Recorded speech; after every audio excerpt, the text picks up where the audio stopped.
الحمد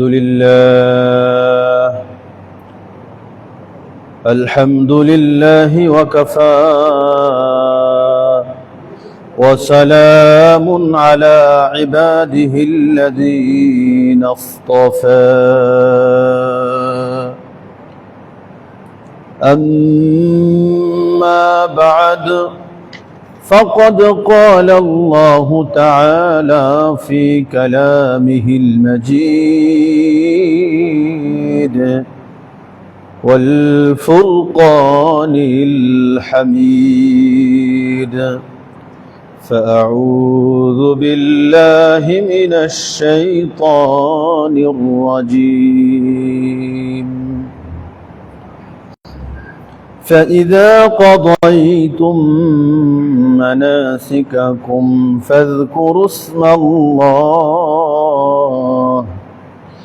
فإذا قضيتم مناسككم فاذكروا الله كذكركم آباءكم أو أشد ذكرا وقال النبي صلى الله عليه وسلم من أدرك حجتي فلم يرفث ولم يفسق رجع كيوم ولدته أمه أو كما قال عليه الصلاة والسلام মহান রবের দরবারে অসংখ্য অগণিত শুকর ও সুজুদ জ্ঞাপন করছি যে আল্লাহ সুবহানাহু ওয়া তাআলা আমাদেরকে ঈদ পরবর্তী আজ এই শুক্রবার দিন জুমার নামাজের জন্য তার ঘর মসজিদে আসার তৌফিক দান করেছেন। এজন্য সকলে জোরে সুরে বলি আলহামদুলিল্লাহ। আল্লাহ সুবহানাহু ওয়া তাআলা আজকের এই দিনটা রেখেছেন, বিশেষ করে এই দিনে হাজী সাহেবগণ তাদের হজের কাজও শেষ করবেন। এই দিনটা অনেক গুরুত্বপূর্ণ একটি দিন। মাত্র ঈদ অতিবাহিত হয়েছে, এর পাশাপাশি হজের কাজও সম্পন্ন হবে। এই দুইটা বিষয়কে সামনে রেখে আমি আলোচনা করব ইনশাআল্লাহুল আজিজ। তা আমি আজকে আলোচনা করব হজ এবং গত হওয়া এই কোরবানি থেকে আমাদের জন্য কি শিক্ষা রয়েছে, আমরা শিক্ষা হিসেবে কি পেলাম, এটা আমাদের জন্য জানা অতীব জরুরি, ঠিক কিনা? অনেক জরুরি এটা জানা। আল্লাহ রাব্বুল আলামিন কোরআনুল কারীমে ঘোষণা করেছেন ফাইদা কাদাইতুম মানাসিকাকুম। মানাসিক বলা হয়, মানাসিকের এক অর্থ হলো হজ, আবার মানাসিকের আরেক অর্থ হইল কোরবানি, নুসুক। আমরা অন্য আরেকটা দোয়া পড়ি কোরবানির দিনে গরু জবাই করার আগ মুহূর্তে, ইন্না সলাতি ওয়া নুসুকি, নিশ্চয়ই আমার সলাত আমার নামাজ, ওয়া নুসুকি আমার কোরবানি। নুসুক থেকে মানাসিক, তো মানাসিক অর্থ কোরবানি, আবার মানাসিক অর্থ হজ, উভয়টাই অর্থ আসে, উভয়টাই অর্থ মানাসিক। আল্লাহ রাব্বুল আলামিন বলতেছেন ফাইদা কাদাইতুম মানাসিকাকুম ফাযকুরুল্লাহা কাযিকরিকুম আবাআকুম আও আশাদ্দা যিকরা। তোমরা যখন হজের কাজ সম্পন্ন করবে, হজের কাজ যখন সম্পূর্ণরূপে আঞ্জাম দিবে, এরপরে তোমাদের আরেকটি কাজ আছে, কাজ হইল ফাযকুরুল্লাহ, তোমরা আল্লাহকে স্মরণ করো। স্মরণ করবো কাকে? আল্লাহকে। তোমরা আল্লাহকে স্মরণ করো। কেমন স্মরণ করা দরকার আল্লাহকে? কেমন ভাবে স্মরণ করো? কাযিকরিকুম আবাআকুম, তোমরা তোমাদের প্রয়োজনে যেমন তোমাদের বাপ দাদাদেরকে খুব স্মরণ করো। বাপ দাদাদেরকে প্রয়োজনে অনেক স্মরণ করে না। তো একটা ছোট্ট একটা উদাহরণ দিই, প্রয়োজনের ক্ষেত্রে কেমন স্মরণ করে। ধরে নেন কোন এক পিতা বা কোন এক দাদা সম্পত্তি রেখে গেছেন, এই সম্পত্তির মূল্য কোটি কোটি টাকা, কোটি কোটি টাকার মূল্যের সম্পদ। এই সম্পদ নিয়ে একটা ঝামেলা হয়ে গেছে। তো এই ঝামেলা মিটানোর জন্য দাদাদেরকে কেমন স্মরণ করে দেখি, দাদা কোনো ফাঁক ফুকর রেখে গেছেনি, যে ফাঁক ফুকর ব্যবহার করে সম্পদটাকে টিকানো যায় কিনা। তো ওই দাদাকে স্মরণ করার জন্য কেমন দৌড়ঝাঁপ করবে, কোর্ট কাছারিতে যাবে, আদালতে যাবে কিনা, একদম রেজিস্ট্রি অফিসে যাবে, রেজিস্ট্রির কাগজপত্র কিভাবে ওঠানো যায়, কাকে ধরলে কত টাকা লাগবে এবং কত টাকা দিলে এটা ওঠানো যাবে, দৌড়ঝাঁপ অনেক করবে না। তো বাপ দাদাদেরকে প্রয়োজনে অনেক স্মরণ করবে। আল্লাহ বলেন আমাকে তোমরা এরপরে স্মরণ করো যেমন তোমরা তোমাদের বাপ দাদাদেরকে স্মরণ করো। আল্লাহ বলেন আও আশাদ্দা যিকরা, এর চেয়ে আরো বেশি স্মরণ করো আমাকে। আল্লাহর কোরআন এটা শিক্ষা দিয়েছে। হজের কাজ আঞ্জাম দেওয়া শেষ হয়ে গেলে, আমাদের কুরবানি শেষ হয়ে গেলে, এই কাজ আঞ্জাম দেওয়া হয়ে গেলে আল্লাহকে অধিক হারে স্মরণ করতে হবে। কিন্তু আল্লাহর স্মরণ থেকে আমরা গাফেল। আল্লাহর কোরআন যতটা আমাদেরকে তাকিদ দিয়েছে, আল্লাহর কোরআন যতটা আমাদেরকে শিক্ষা দেয়, আমরা ততটা গাফেল, আমরা ততটা অশিক্ষিত হয়ে থাকতে চাই। আমরা জানতে চাই না, আল্লাহর কোরআন জানাইতে চাই, আমরা জানতে চাই না, আমরা অজানা অবস্থায় থাকতে চাই। আল্লাহর কোরআন আমাদেরকে সচেতন বানাইতে চায়, কিন্তু আমরা অচেতন অবস্থায় থাকতে চাই। অচেতন হয়ে থাকতে পারলে আমরা একটু স্বাচ্ছন্দ্য বোধ করি। আমাদের সমাজের অবস্থা এখন এমনই হয়ে গেছে। তো রব যে কোরবানি আর হজ এইগুলো আমরা করব, করার পরে তিনি কেমন সওয়াব আমাদেরকে দান করবেন, আল্লাহ রাব্বুল আলামিন আমাদেরকে কতটুকু সওয়াব দিবেন, কতটুকু মর্যাদা দিবেন। রাসূলুল্লাহ সাল্লাল্লাহু আলাইহি সাল্লাম এক হাদিসে বলতেছেন, নবীজি বলতেছেন মান আদরাকা হাজ্জাতি, যে আমার হজ পাইলো, যে আমার হজ পাইলো, হজের কাজ যে আঞ্জাম দিল। রাসূলুল্লাহ সাল্লাল্লাহু আলাইহি সাল্লাম বলেন, হজে গেছে, কাজ আঞ্জাম দিয়েছেন, ফালাম ইয়ারফুস ওয়ালাম ইয়াফসুক, হজে গিয়ে কোনো গুনার কাজ করে নাই, হজে গিয়ে কোনো ফাহিশা কাজ করে নাই, অশ্লীল কাজ করে নাই, অশ্লীলতায় জড়িয়ে যায় নাই, গুনার কাজ করে নাই, ফাসিকি কোনো কাজ করে নাই, নেফাকি কোনো কাজ হজে যে করে নাই।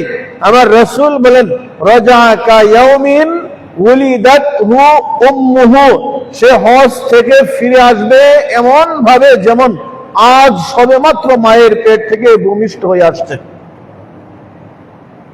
তাকে মাত্র ভূমিষ্ঠ করা হয়েছে, এমন ভাবে ফিরে আসবে।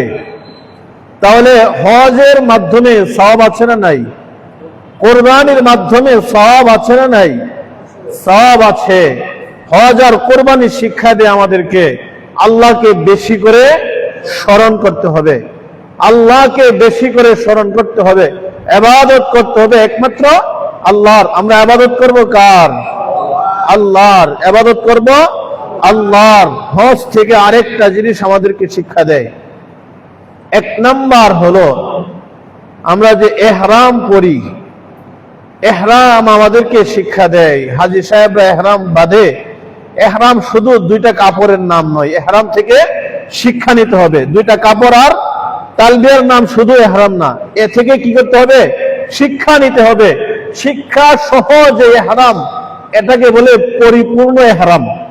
এই পরিপূর্ণ ইহরাম আমাদেরকে শিক্ষা দেয়। রাসূলুল্লাহ সাল্লাল্লাহু আলাইহি সাল্লাম অনেক হাদিসে বলেছেন, কুন ফিদ দুনিয়া কাআন্নাকা গরীবুন, কুন ফিদ দুনিয়া কাআন্নাকা গরীবুন আও আবিরি সাবিল আও কামা ক্বাল আলাইহিস সালাতু ওয়াস সালাম। দুনিয়াতে তোমরা এমন হয়ে যাও যেন তুমি মুসাফির অথবা তুমি একজন পথচারী। মুসাফির হইতে গেলে সামানপত্র কেমন লাগে? অনেক কিছু লাগে, নাকি অল্প হইলেই চলে? অল্প হইলেই চলে। বাড়িঘর নিয়ে যাওয়া লাগে সাথে মুসাফির হইতে হইলে? একজন মুসাফির কি তার সাথে বাড়িঘর নিয়ে রাস্তাঘাটে হাঁটে? বাড়িঘর নিয়ে হাঁটে না।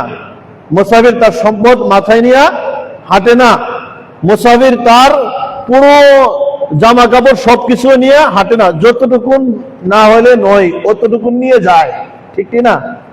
তো রাসূল বলেন দুনিয়াতে এমন হয়ে যাও মিয়া, কুন ফিদ দুনিয়া কান্নাকা গারিব, তুমি যেন একজন মুসাফির, দুনিয়াতে তুমি এমন হয়ে যাও না, দুনিয়াটা তো তুমি মুসাফিরই, তো দুনিয়া মুসাফির ছাড়া আর কিচ্ছু না। এই দুনিয়া এটা আধিপত্য গেড়ে থাকার জন্য না, আধিপত্যের চর্চা করার জন্য না। দুনিয়াতে মুসাফির, এই মুসাফির খানা অথবা একজন মাত্র পথচারী, তো পথচারীর মতো হয়ে যাও। এই পথচারী হওয়া, মুসাফির হওয়া, এটা ইহরাম আমাদেরকে শিক্ষা দেয়। একটু চিন্তা করেন না, হাজী সাহেবরা যখন ইহরামটা বাঁধে তখন তাদের আর কোনো কিছু কথা স্মরণে থাকে না।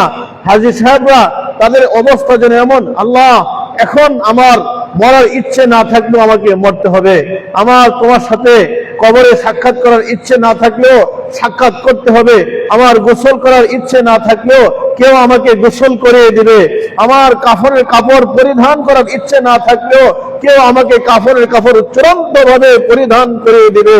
সুতরাং আমার কবরে শোয়ার ইচ্ছে না থাকলেও কেউ না কেউ আমাকে কবরে পরিপূর্ণভাবে আমাকে শোয়াইয়ে দিবে। আমার এখন দুনিয়া ছাড়ার ইচ্ছে না থাকলেও দুনিয়া আমাকে ছাড়তেই হবে। এই দুইটা কাফনের কাপড়ের ইহরাম বেঁধে হাজী সাহেবরা এই শিক্ষা গ্রহণ করে গোটা দুনিয়াকে দেখায় দেন যে ইহরাম বাবু, ইহরাম এর থেকে শিক্ষা হলো কুন ফিদ দুনিয়া কান্নাকা গারিবুন, দুনিয়াতে তুমি একজন মুসাফির হয়ে যাও না। মুসাফির, এই দুনিয়াটা মুসাফির খানা, দুনিয়াটা আধিপত্যের জায়গা না, দুনিয়াটা মুসাফির খানা, দুনিয়াটা একটা পথচারীর তার পথ চলার সময় সমান সময়ের নাম হলো দুনিয়া। তো ইহরাম আমাদেরকে এই ছোট্টখাটো এই বিষয়গুলো শিক্ষা দেয়। ইহরামটা যদিও ছোট, ইহরামটা যদিও অল্প সময়ের, কিন্তু ইহরাম আমাদেরকে গোটা জিন্দেগি কিভাবে পরিচালনা করতে হবে এই কথারই শিক্ষা দেয় যে দুনিয়ার পিছনে ঘুরলে চলবে না, আল্লাহর জন্য প্রস্তুত হয়ে যেতে হবে। এই হলো আমাদের জন্য ইহরামের শিক্ষা। ভাইরা আমার দেখেন, আমরা আমাদের হাজী সাহেবরা হজ করতে যান, তো হজে যাওয়ার পরে তখন হজরে আসওয়াদে চুম্বন করে না? হজরে আসওয়াদে চুম্বন করে তো নাকি? এই হজরে আসওয়াদে চুম্বনের পিছনেও আমাদের জন্য শিক্ষা রয়েছে। হজরে আসওয়াদ এটা একটা কালো পাথর, ঠিক কিনা? পাথর না? পাথরের কোনো ক্ষমতা আছে? পাথরের কোনো উপকার করার ক্ষমতা আছে? এই পাথর কাউকে ক্ষতি করার কোনো ক্ষমতা আছে? না, কারো কোনো ক্ষমতা নাই। তো দেখেন, পাথরের কোনো ক্ষমতা নাই, পাথরের কোনো ক্ষমতা নাই। একজন দুনিয়াদারকে যদি আপনি জিজ্ঞেস করেন, আচ্ছা বলেন তো দেখি দুনিয়াতে সবচাইতে দামি পাথরের নাম কি?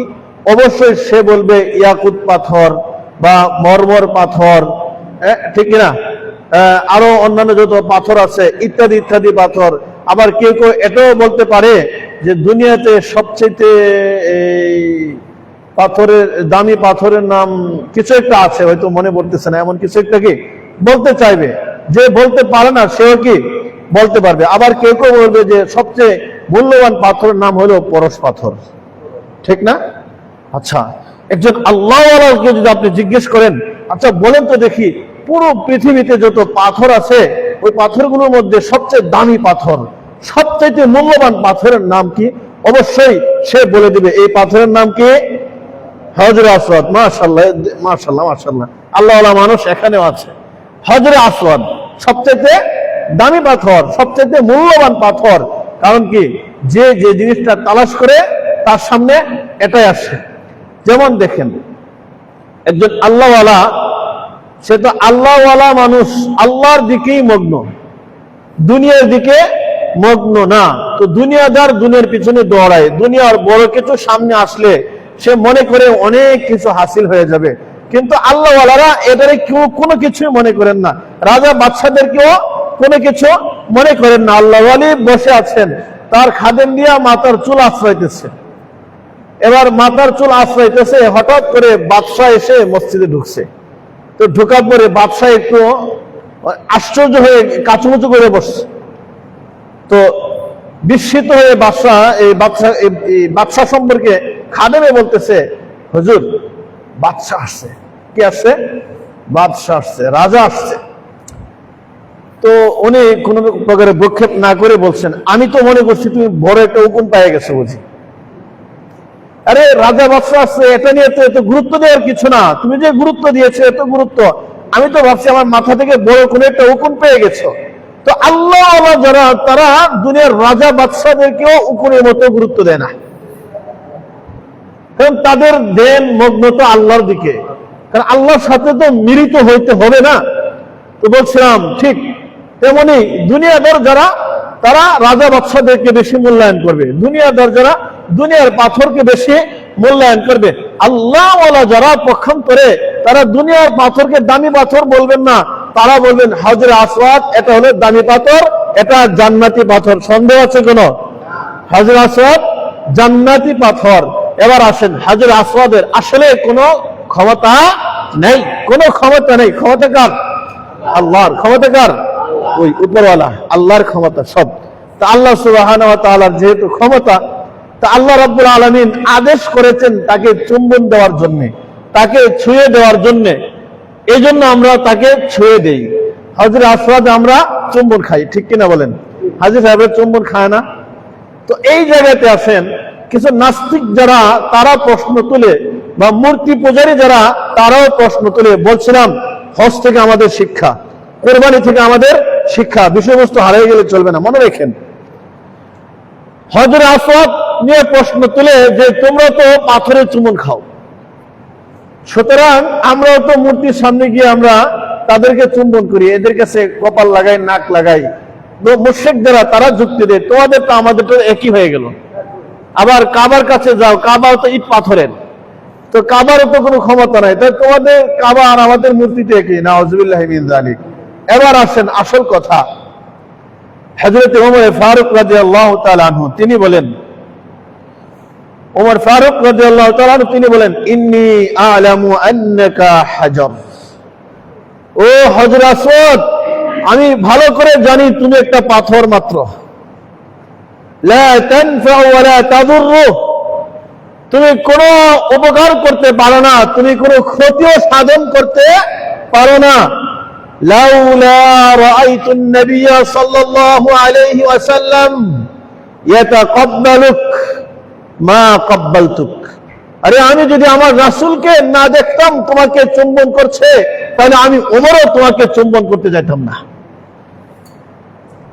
ওমর ফারুক রাদিয়াল্লাহু তাআলা স্পষ্ট বলে দিয়েছেন, তোমার তো কোনো ক্ষমতা নাই, তুমি উপকারও করতে পারো না, তুমি ক্ষতিও করতে পারো না। আমি রাসূলকে দেখেছি তোমাকে চুম্বন করেছে, তোমাকে সম্মান করেছে, আলিঙ্গন করেছে, তোমাকে চোখে মুখে লাগিয়েছে। এজন্য আমি ওমর তোমাকে চোখে মুখে লাগাই, আমি ওমর তোমাকে গিয়ে চুম্বন করি, আমি ওমর তোমাকে সম্মান করি, কারণ এটা আমার রাসূলের আদেশ।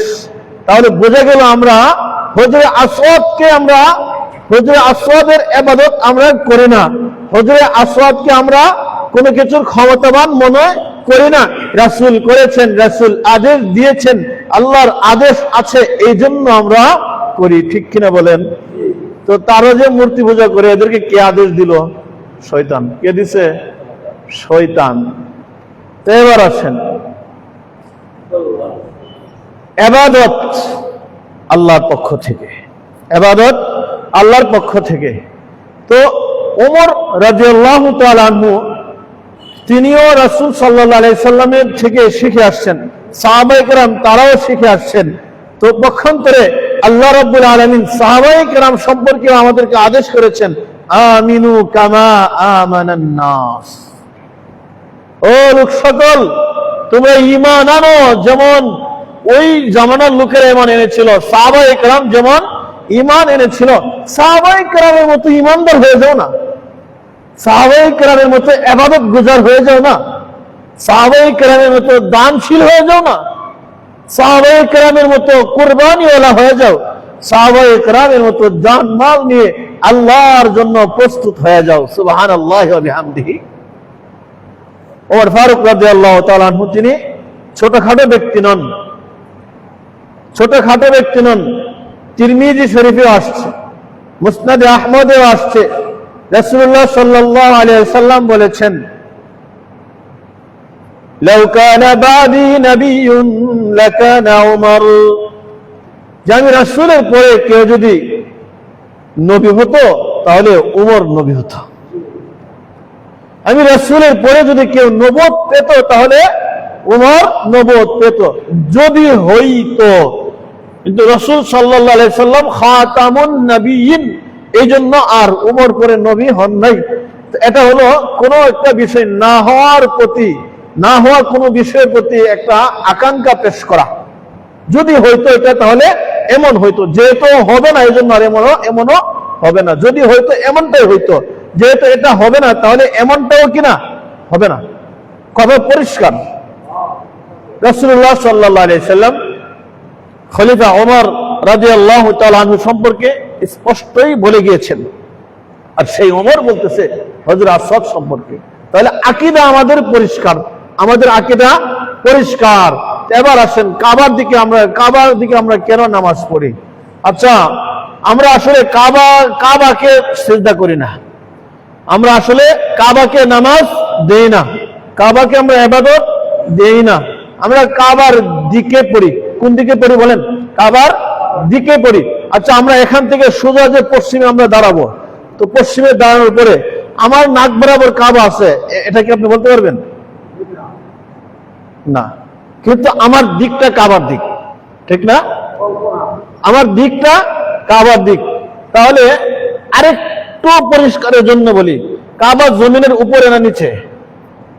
জমিনের লাগোয়া সাথে নাকি জমিন থেকে আরো উপরে? জমিনের সাথে লাগোয়া উপরে না? একদম লাগোয়া উপরে, তাই না? লেগে আছে জমিনের সাথে। আচ্ছা, একটা প্লেন কত হাজার ফিট উপরে থাকে? 5,000, 7,000, ঠিক না? তো ওই 5,000 ফিট উপর থেকে যে ব্যক্তিটা নামাজ পড়ে, সে যদি কাবাকে যদি সিজদা দিত, আর যদি কাবাকে যদি ইবাদত দিত, নামাজ দিত, তাহলে কাবাকে সামনে রেখে তো কাবার দিকে নিচ দিকে নামাজ পড়তে হতো না? তো সে নামাজ পড়ে কোন দিকে? পশ্চিম দিকে, অথবা কাবা যে দিকে ওই দিকে, ঠিক না? আর কেউ যদি সাগরের তলদেশে যায়, ওখানেও মানুষ নামাজ পড়ে। দেখছেন আপনারা, এখন তো ডিসকভারি আসছে, এখন এই অনলাইন পদ্ধতিতে এখন অনেক ডিজিটাল যুক্ত চলে আসছে। তো মানুষ এখন এই কি বলে অক্সিজেন নিয়ে তারা জমিনের নিচে অর্থাৎ সাগরের নিচে গিয়ে ওখানে নামাজ আদায় করে। তো সাগরের নিচে গিয়ে যখন নামাজ আদায় করে, তখন তার মাথার উপরে না কাবাটা? তাহলে তো তার নামাজটা ওইভাবে পড়ার দরকার ছিল না? পানিতে শুইয়া সব উপরের দিকে দিয়া ওইভাবে দরকার ছিল না? যদি কাবাকে যদি নামাজ দিত, কাবাকে ইবাদত দিত যদি? এর উত্তর আল্লাহ রাব্বুল আলামিন কোরআনুল কারীমে বলে দিয়েছেন, হাজী সাহেবরা যে কাবা থেকে যে তাওয়াফ করে কাবাকে সামনে রেখে যে তারা নামাজ পড়ে, আল্লাহ তাআলা স্পষ্ট ঘোষণা দিয়ে দিয়েছেন, ফাওয়াল্লি ওয়াজহাকা শাতরাল মাসজিদিল হারাম আইনামা তুওয়াল্লু ফাসাম্মা ওয়াজহুল্লাহ। আল্লাহ রাব্বুল আলামিন স্পষ্ট করে দিচ্ছেন যে তোমরা কাবার দিকে মুখ ফিরে নামাজ পড়ো, কাবার দিকে মুখ ফিরে নামাজ পড়ো। ফাওয়াল্লি ওয়াজহাকা, তোমার চেহারা ঘুরে দাও, কাবার দিকে ঘুরে দাও। তো এটা কার আদেশ? আল্লাহর আদেশ। তো বোঝা গেল আমরা কাবার ইবাদত করি না, আমরা আল্লাহর আদেশ মানি। আচ্ছা, নামাজ পড়ার নাম ইবাদত নাকি আল্লাহর আদেশ মানার নাম ইবাদত? আল্লাহর আদেশ মানার নাম ইবাদত। ভালো করে বুঝেন, নামাজ পড়ার নাম ইবাদত নয়, আল্লাহর আদেশ মানার নাম ইবাদত। আল্লাহ আদেশ করেছেন এই জন্য আমরা নামাজ পড়ি, আল্লাহ আদেশ করেছেন এই জন্য নামাজ পড়ি। রোজা রাখার নাম ইবাদত নয়, আল্লাহর আদেশ মানার নাম ইবাদত। আল্লাহ আদেশ করেছেন রোজা রাখার জন্য, এই জন্য আমরা রোজা রাখি। আল্লাহ কখনো নিষেধ করেছেন রোজা না রাখার জন্য, এই জন্য রোজা না রাখাটাও ইবাদত, আমরা রোজা রাখি না। আল্লাহ আদেশ করেছেন তো, যেমন দেখেন আল্লাহ রাব্বুল আলামিন আদেশ করেন রোজার মাসে রোজা রাখতে, ঠিক কিনা? আমরা এই জন্য রোজার মাসে রোজা রাখি। ওই সময় রোজা না রাখাটা আল্লাহর নাফরমানি, না রাখাটা আল্লাহর নাফরমানি। আল্লাহ পাক আদেশ করেছেন কুরবানির সময়, কুরবানির সময় তোমরা 3 দিন রোজা রাখবা না, 3 দিন রোজা রাখবা না। তাহলে 3 দিন রোজা না রাখাটা ইবাদত, 3 দিন রোজা না রাখা ইবাদত, ভালো করে বুঝেন, রোজা না রাখা ইবাদত। কুরবানির দিন, আজকের দিন, এর পরের দিন, 3 দিন রোজা না রাখা ইবাদত। এরপরে আসেন, আল্লাহ রাব্বুল আলামিন নামাজের আদেশ করেছেন। নামাজ পড়াই যদি ইবাদত হইতো, তাহলে একটু চিন্তা ভাবনা করেন তো দেখি, হাজী সাহেবরা যখন মিনা থেকে কোথায় যায়? আরাফাতের ময়দানে, ঠিক কিনা? সারাদিন ওখানে থাকে, যেই মাত্র মাগরিবের সময় হয়ে গেছে, এবার আল্লাহ আদেশ করছে, ও মিয়া, ওয়াক্ত মতো নামাজ পড়া। সারা বছর তোমার উপরে ফরজ ছিল, এখন মাগরিবের ওয়াক্ত হয়ে গেছে, এখন এই মাগরিবের নামাজটা ওয়াক্ত মতো পড়া তোমার উপর ইবাদত না, এখানে নামাজ পড়তে পারবা না। যদি এখানে নামাজটা পড়ো তাহলে তোমার নামাজ হবে না। সুতরাং আরাফা থেকে সোজা মুজদালিফায় যাবা। ওখানে যাওয়ার পরে ঈশা ওয়াক্ত হইলে মাগরিব আর ঈশা একসাথে মিলে 2 ওয়াক্ত নামাজ পড়তে হবে। এটাকে বলে জামা বাইনা সালাতাইন। ওখানে জামা বাইনা সালাতাইন করতে হবে, কারণ আল্লাহর আদেশ, আল্লাহর আদেশ। ওয়াক্ত মতো পড়াই যদি ইবাদত হইতো, তাহলে মুজদালিফায়ও কি, আরাফার ময়দানেও মাগরিবের সময় হয়ে গেছে, সুতরাং এখানে ওয়াক্ত মতো পড়ার ইবাদত হইতো, ওয়াক্ত মতো পড়ার দরকার ছিল। কারণ আল্লাহর আদেশটা ইবাদত। আল্লাহ যখন যে জায়গায় যে আদেশ করবে, ওই আদেশ অনুযায়ী মানার নাম ইবাদত, ওইভাবেই মানতে হবে। কথা কি ক্লিয়ার? এবার আরেকটু বুঝাই। মুজদালিফায় 1 ওয়াক্ত নামাজ পড়লে সওয়াব হবে কয় ওয়াক্ত? স্বাভাবিক ওয়াক্ত না? ওখানে মসজিদ আছে তো, অর্থাৎ আমার এখানে 1 ওয়াক্ত নামাজ পড়লে যে সওয়াব হবে, ওখানে 1 ওয়াক্ত পড়লে ওই 1 ওয়াক্তরই তো সওয়াব হবে। কিন্তু কাবায় যে নামাজ পড়লে 1 লক্ষ, তাহলে আমার আকল বলে আমি মুজদালিফায় পড়বো না, কাবায় আমি নামাজ পড়বো। কাবায় তাওয়াফ করলে আল্লাহর রহমত নাজিল হয়। আকল বলে মুজদালিফায় না যায় কাবায় সারাক্ষণ তাওয়াফ করব, ঠিক কিনা বলেন? তো আকলে বলে মসজিদে নববীতে নামাজ পড়লে, ওখানে পড়লে 50 ওয়াক্ত সওয়াব পাওয়া যায়, আর এই 50,000 ওয়াক্ত সওয়াব পাওয়া যায় 1 ওয়াক্তে। আমি মুজদালিফায় থাকবো না, আমি আরাফায় থাকবো না, মিনায় থাকবো না, আমি সোজা চলে যাব কোথায়? মসজিদে নববীতে, নবী সাল্লাল্লাহু আলাইহি ওয়াসাল্লামের মসজিদে চলে যাব। বলেন তো দেখি, আরাফা, মুজদালিফা, মিনা এগুলো পরিত্যাগ করে যদি কেউ যায় ওই মদিনার মসজিদে কোনো হাজী সাহেব যদি নামাজ পড়ে, তাহলে ইবাদত হবে না ভণ্ডামি হবে? ভণ্ডামি হবে, ইবাদত হবে না। তো বোঝা গেল আল্লাহর আদেশ মানার নাম ইবাদত, শুধু নামাজ পড়ার নামই কিনা ইবাদত না। যখন নামাজ পড়া নিষিদ্ধ, তখন নামাজ না পড়ার নাম ইবাদত। তো আমরা আসলে আল্লাহর আদেশ মানি, এই জন্য আমরা আল্লাহর বান্দা, আমরা আল্লাহর ইবাদত করি, ঠিক কিনা? এবার আসে, আল্লাহ সুবহানাহু ওয়া তাআলা আমাদেরকে শিক্ষা দেন হাজী সাহেবদের কাছ থেকে। হাজী সাহেবদের কাজের মাধ্যমে আল্লাহ তাআলা হাজী সাহেবদের জীবনের সব গুনাহ মাফের ঘোষণা দিয়েছেন। সারা বছর আমাদেরকে গুনাহমুক্ত জীবন যাপন করতে হবে। এই কুরবানি আর হজ আমাদেরকে এই শিক্ষা দান করেন। কুরবানি আর হজের শিক্ষা হলো, কুরবানি যেমন মহব্বতের সাথে আমরা করি আল্লাহর জন্য, সারা বছর আল্লাহকে ওইভাবেই মহব্বত করতে হবে। আল্লাহর মহব্বতে নিজের পকেটে টাকা দিয়া কুরবানি করি, ঠিক না? এই কুরবানি আল্লাহ যদি কবুল করেন, তাহলে জীবনের গুনাহগুলিও সব মাফ হয়ে যাবে। তো 1 নম্বর শিক্ষা হলো এখান থেকে গুনাহ মাফের শিক্ষা। গুনাহ মাফের রাস্তায় সারা বছর হাঁটতে হবে। গুনাহ মাফ থেকে বিরত থাকা যাবে না, গুনাহ থেকে দূরে, গুনাহ মাফ থেকে দূরে থাকা যাবে না, গুনাহ থেকে দূরে থাকতে হবে, গুনাহ মাফের কাছাকাছি যেতে হবে। আল্লাহ রাব্বুল আলামিন এই কোরআনুল কারীমের এই আয়াতে বলতেছেন, فَمِنَ النَّاسِ مَن يَقُولُ رَبَّنَا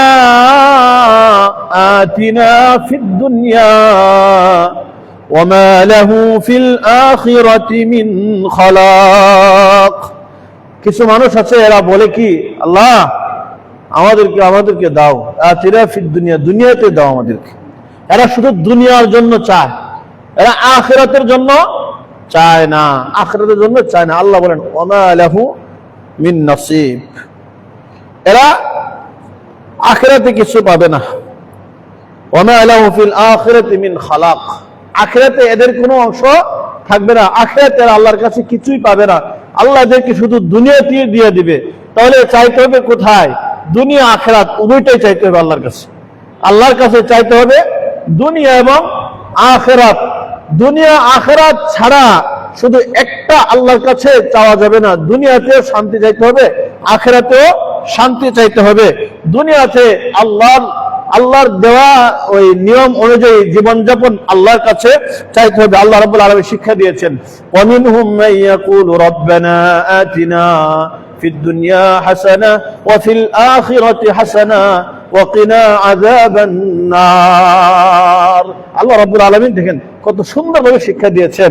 তো কিছু বান্দা আছে, এরা বলে কি, আল্লাহ তুমি আমাদের দুনিয়াতে ভালো কিছু দিও, দুনিয়াতে শান্তিতে রাখিও, আখিরাতেও শান্তিতে রাখিও, দুনিয়া আখিরাত উভয় কালে আমাদেরকে সহি সালামতে রাখিও, ওয়াকিনা আযাবান নার, জাহান্নামের শাস্তি থেকেও বাঁচাইয়া দিও, আমাদেরকে জাহান্নামের শাস্তি থেকেও বাঁচাইয়া দিও। তো আল্লাহ রাব্বুল আলামিন আমাদেরকে এই শিক্ষাগুলো দিয়েছেন। আমাদের মানাসিক যখন, আমাদের কোরবানি, আমাদের হজ যখন আদায় হয়ে যাবে, সুষ্ঠুভাবে যখন হাজী সাহেবরা হজ পালন করবে, আর কোরবানি যখন কোরবানি করেনওয়ালারা করে নিবে, তারা সারা বছরে আল্লাহর কাছে এইভাবেই চাইবে, শুধু দুনিয়া না আখিরাতও চাবে, পাশাপাশি আখিরাতও চাবে। আল্লাহ রাব্বুল আলামিন বলতেছেন, যারা দুনিয়া আখিরাত চায়, উলাইকা লাহুম নাসিবুম মিম্মা কাসাবু, উলাইকা লাহুম নাসিবুম মিম্মা কাসাবু, তারা দুনিয়া আখিরাত যে যতটুকু কামাই করবে তাকে ততটুকু দেওয়া হবে। সুবহানাল্লাহি ওয়া বিহামদিহি, ততটুকু দেওয়া হবে। এক সাহাবী রাসূলুল্লাহ সাল্লাল্লাহু আলাইহি সাল্লামের কাছে সংবাদ আসছেন। সাহাবী রাদিয়াল্লাহু তাআলা আনহু তিনি একেবারে জীর্ণ শীর্ণ হয়ে গেছে, দুর্বল হয়ে গেছে, শরীরে হাড় আছে, মাংস বলতে কিছু নাই, হাড়ের সাথে চামড়া লেগে গেছে। নবীজি সাল্লাল্লাহু আলাইহি সাল্লাম তাকে দেখার জন্য গেলেন। তো দেখতে গেলেন, যাওয়ার পরে নবীজি সাল্লাল্লাহু আলাইহি সাল্লাম তাকে দেখে একটু আশ্চর্যান্বিত হলেন। নবীজি তাকে জিজ্ঞেস করলেন, তুমি কি আল্লাহর কাছে কোনো কিছু চাওনি? বলছে, হ্যাঁ আমি তো আল্লাহর কাছে চাই। কি? আমি আল্লাহকে বলি, আল্লাহ আমাকে যদি শাস্তি দাও তাহলে আখিরাতে কোনো শাস্তি দিও না, আমাকে দুনিয়াতে শাস্তি দিয়ে দাও। আখিরাতে গেলে আমি যে শাস্তিটা পাইতাম, এই শাস্তিটা আমাকে দুনিয়াতে দিয়ে শেষ করে দাও, আখিরাতে আমাকে আর শাস্তি দিও না, জাহান্নামের আগুনে জ্বলতে পারবো না, জাহান্নামের শাস্তি এক মুহূর্তের জন্যও নিতে পারবো না। তো নবীজি সাল্লাল্লাহু আলাইহি সাল্লাম তাকে বললেন যে তুমি এইভাবে দোয়া করবে না, আল্লাহর কাছে শাস্তি কামনা করবে না, দুনিয়াতেও না আখিরাতেও না, আল্লাহর কাছে তুমি ওইভাবে চাইবা, রব্বানা আতিনা ফিদ দুনিয়া হাসানা ওয়া ফিল আখিরাতি হাসানা ওয়া কিনা আযাবান নার। ও আল্লাহ, তুমি আমাকে দুনিয়াতেও শান্তি দান করো, আখিরাতেও শান্তি দান করো, জাহান্নামের শাস্তি থেকেও মুক্তি দাও। আল্লাহর কাছে এইভাবে চাবা, এইভাবে চাবা। সাহাবী এরপর থেকে তার দোয়ার ধরন পাল্টাইয়া দিলেন, দোয়া করতে শুরু করলেন। আল্লাহ পাক রাসূলুল্লাহ সাল্লাল্লাহু আলাইহি সাল্লামের দেখানো নির্দেশ অনুযায়ী দোয়া করার কারণে আল্লাহ পাক তাকে তার শাস্তির জীবন উঠায় নিলেন। আস্তে আস্তে আস্তে আস্তে তার চেহারায় সজীবতা আসতে থাকে, কারণ দুনিয়া আখিরাত উভয়টা আল্লাহর কাছে চাইতে হবে। দুনিয়াতে হারাম থেকে বিরত থাকতে হবে। দেখেন, হারাম দিয়ে কোরবানি করলে কোরবানি হবে না। তাহলে কোরবানি আমাদেরকে শিক্ষা দেয়, কোরবানি আমাদেরকে শিক্ষা দেয় হারাম খাওয়া যাবে, হারাম ইনকাম করা যাবে, হারাম কামাই করা যাবে না, হারাম খাওয়া যাবে না, হারাম পকেটে ঢোকানো যাবে না, হারাম থেকে দূরে থাকতে হবে, হালালের জন্য ঘুরতে হবে, হালালের জন্য দৌড়ঝাঁপ করতে হবে, হালাল রিজিক তালাশ করতে হবে। কুরবানি আমাদেরকে আরো কি শিক্ষা দেয়?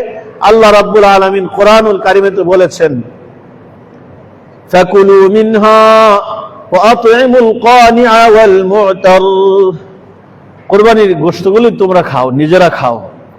ওয়া আত'ইমুল কানিআ, যে মানুষের কাছে যাচনা করে না, সংকোচ বোধ করে, অনেক মানুষ আছে আত্মমর্যাদা বেশি আছে, এরা আত্মমর্যাদাবান মানুষ আছে, এরা মানুষের কাছে যাচনা করতে জানে না, মানুষের কাছে গিয়ে নিজের জন্য চাইতে জানে না, নিজের কাছে যেতেও জানে না।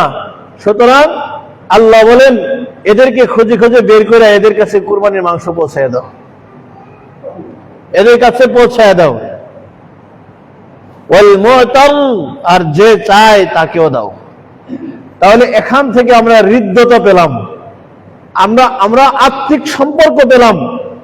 মাল দিয়ে, অন্তর দিয়ে মহব্বত করতে হবে। সারা বছর যাদেরকে কোরবানি করলে আমরা দিতাম, সারা বছর তাদেরকে আমরা মাঝে মধ্যে একটু একটু দিব। এটা কোরবানি আমাদেরকে শিক্ষা দেয়, ঠিক কিনা বলেন?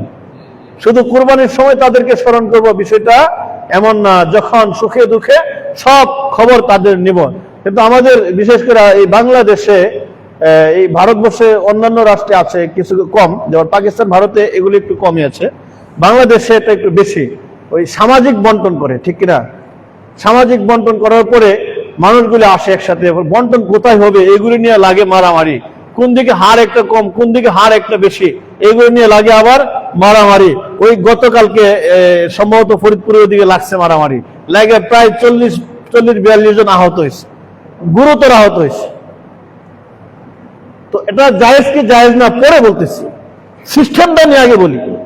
ওই সিস্টেমটা অন্য এলাকাতে না থাকার কারণে, অন্য দেশে না থাকার কারণে এই সিস্টেমকে কেন্দ্র করে এক নম্বরে কোনো মারামারি, তর্ক বিতর্ক, ঝগড়াঝাটিও হয় না। তো এরপরে কি করে গরিবদেরকে একসাথে আনে। আচ্ছা, গোশতটা নেওয়ার জন্য যে আসলো, এটা তার জন্য কি সম্মান হইলো, নাকি তার বাড়িতে পৌঁছে দেওয়াটা তার জন্য সম্মান ছিল? বাড়িতে পৌঁছে দেওয়াটা সম্মান ছিল। এই জায়গাটা একটা মহা সমস্যা, এই জায়গাটা মহা একটা সমস্যা। তো বাস্তব মাসআলা অনুযায়ী সামাজিক বন্টনটা একটা জায়েজ নেই। কথা বুঝছেন? এবারে এই সিস্টেমটা জায়েজ নেই। সিস্টেম কি? যার যার কাছে দিয়ে দিবে, সে তার আশপাশে যারা দরিদ্র আছে কোরবানি দেনে তাদেরকে দিয়ে দিবে, তাদের কাছে পৌঁছে দিবে। এবারে যদি পৌঁছে দেয় তাহলে পুরো সমাজে কেউ আর বাকি থাকবে না। সামাজিক বন্টনটা যখন আসার পরে কেউ না পাইলে তখন আমি কি সারা বছর হাড়ি চান্দা দেই না নাকি? মসজিদে কি হাড়ি চান্দা দেই না? মসজিদের হাড়ি চান্দার সাথে এটার কি সম্পর্ক? তো এই কথাগুলি যারা বলে, এটা একটা হিসেব করে যে গোশত পাবো 3 কেজি, দাম আছে প্রায় 2500 টাকা, সারা বছর 100 টাকা করে দিলে দিব মাত্র 1200 টাকা, ঠিক না? 1200 টাকা দিয়া বছর শেষে একবারে পাবো কত? 2500 টাকার মাল পাবো। এই জন্য অনেকে দেয়। ওই নিয়তের মধ্যে অনেকের সমস্যা থাকে। এই জন্য এই সিস্টেমটা এভাবে না। সিস্টেমটা যার আল্লাহ তাআলা বলে দিয়েছেন, ফাকুলু মিনহা ওয়া আত'ইমুল কানিআ ওয়াল মু'তার। তুমি নিজে খাও, যে যাচনা করতে জানে না তাকে খুঁজে খুঁজে বের করে দিয়ে দাও, যে যাচনা করে তাকেও দাও। অর্থাৎ দরিদ্র যারা আছে এদেরকেও তোমরা বক্ষণ করাও, নিজেও বক্ষণ করো। তো এখান থেকে কোরবানি আমাদেরকে শিক্ষা দেয় সামাজিকভাবে একদিন যেমন আমরা সবার খবর রাখি, সারা বছর আমরা তাদের অবশ্যই খবর রাখবো। তো এবার আসেন, মানুষের যেমন খবর রাখবো, আমরা আমাদের সামাজিক প্রতিষ্ঠানগুলোরও কি রাখবো? খবর রাখবো, ঠিক কিনা বলেন? সামাজিক প্রতিষ্ঠানগুলো কার? সকলের, সমাজের সবার, ঠিক না? আমাদের সমাজের প্রতিষ্ঠান কার? সবার। আমাদের এই সমাজের প্রতিষ্ঠানগুলো রক্ষা করতে হবে কার? আমাদেরই রক্ষা করতে হবে। সবকিছুই আমাদেরই রক্ষা করতে হবে। তো অপ্রাসঙ্গিক কিছু কথা বলছি বিষয়বস্তুর বাহিরে, কারণ কিছু বিষয় আছে বিষয়বস্তুর বাইরে গিয়ে বলতে হয়, না বললে হয় না।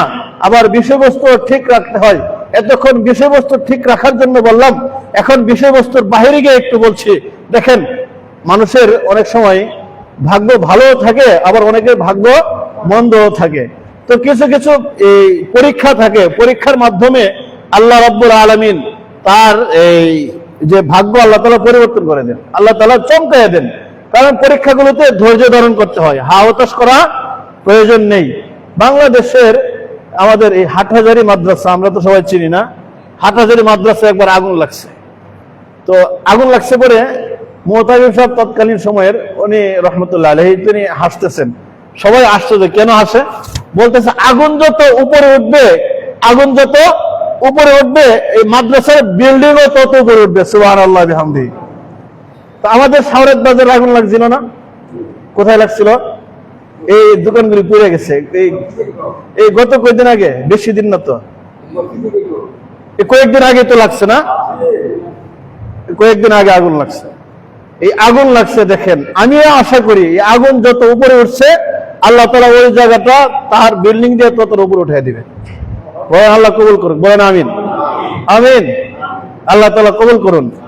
তো দেখেন, এই যে সামাজিক কাজগুলো, এগুলো আমাদেরই করতে হবে। এই কাজগুলো আমাদের